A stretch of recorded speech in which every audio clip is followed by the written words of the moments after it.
my little friend. Hello.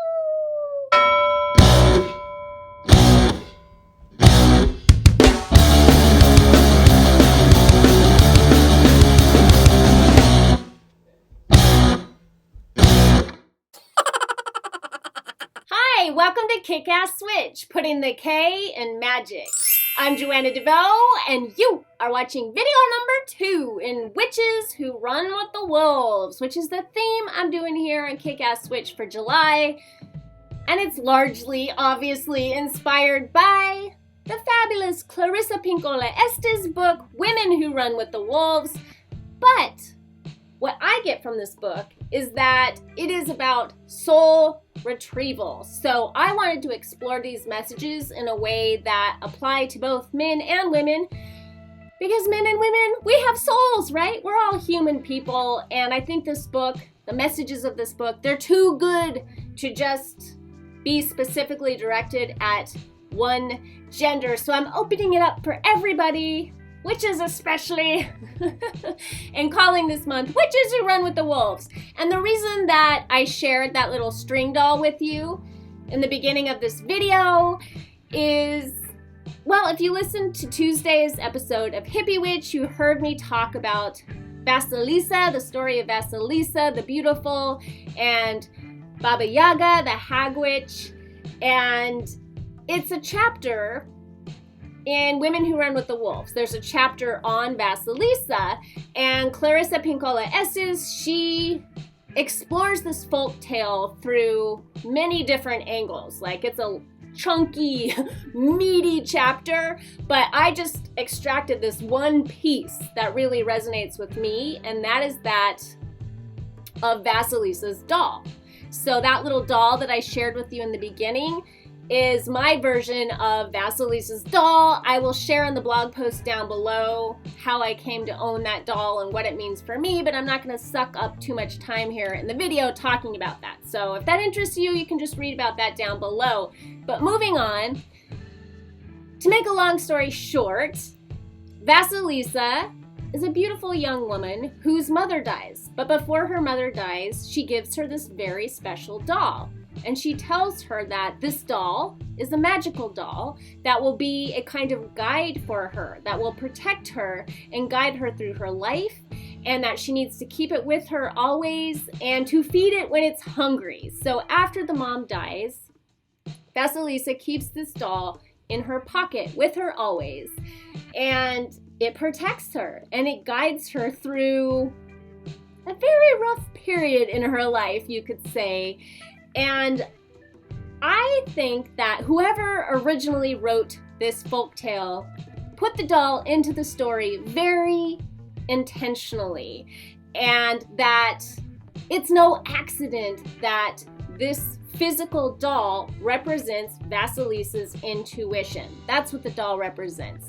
And I believe that we access soul and our intuition through the physical. This is why witches work with pendulums and runes and tarot cards, because it takes you out of your mind and gets you into the physical realm where I believe soul lives and wants to hang out. Otherwise, it's just this like ethereal, floaty thing. If it's not grounded into reality, it doesn't get to express itself. And since you are a physical soul who has manifested into this physical reality, into this awesome body that you are currently occupying, I believe that that is a pretty clear message from Spirit that this is your home, this is where you're meant to live, and you're not supposed to bypass this physical reality to deny yourself the physical earthly pleasures of life in order to be rewarded later on in the afterlife. I think that this is the reward. Being in this physical body right now is the reward, and that your soul just loves to play in the material realm. And I busted out this ta-da, box here. I actually use this as a kind of like portable altar. I set this up when I'm doing magic and things like that, and I like to work with the different spaces here to set like candles and crystals and things like that. But I wanted to bust this out to show you a physical representation that I work with of the pentacle, the witch's favorite symbol. And I think when people first come into witchcraft or anything to do with magic, they often think this is a very scary symbol. And it's actually one of the most beautiful symbols, and you can find it all throughout nature. And to me, it represents all of the elements of creation in one perfect symbol.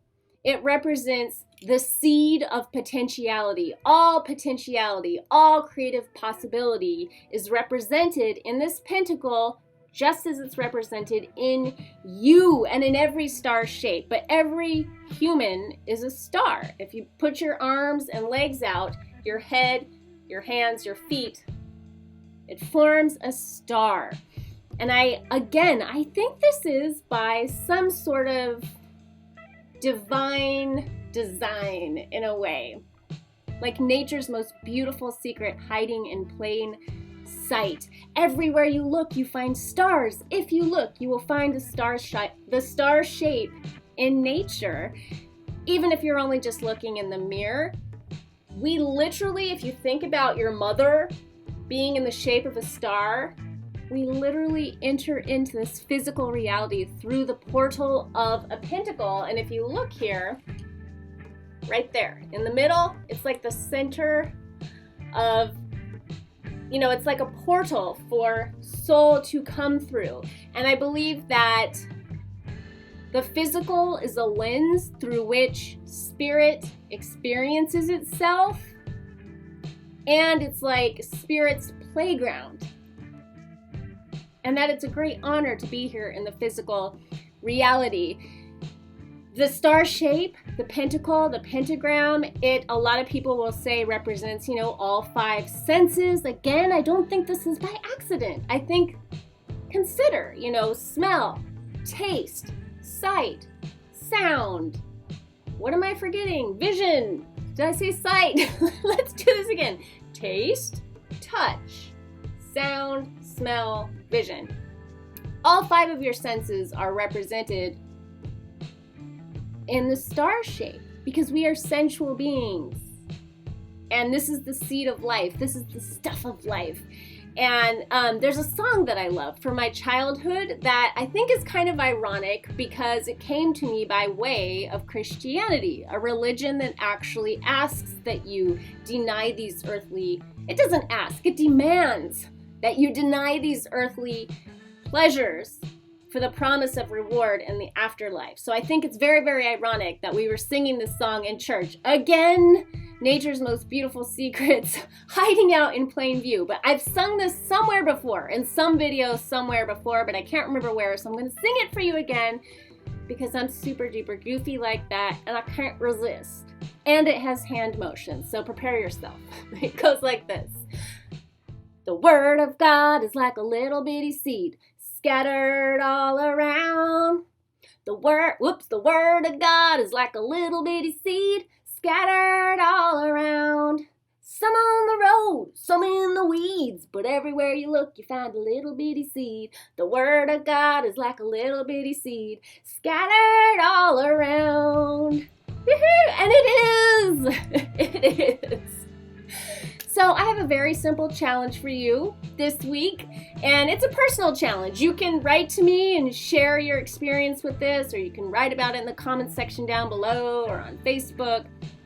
But it's really just a personal challenge to you to be aware as you move through the world this week and look for nature's greatest secret hidden in plain sight. Look at the seeds everywhere. Cut open an apple, for God's sake, and see the star shape represented there. Look at a sand dollar. Look at every human being walking by and see that this amazing, beautiful, sacred star shape is everywhere. And I hope that in recognizing that nature has placed one of its greatest secrets in plain sight, it wants you to know, hello, you are here to experience all the sensual pleasures of earth.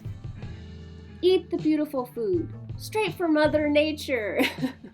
Be physical, enjoy your physical reality, And there's nothing to be ashamed of. Your body is an amazing place to live. That's why you're living in it right now. And until we meet again, much love. Peace.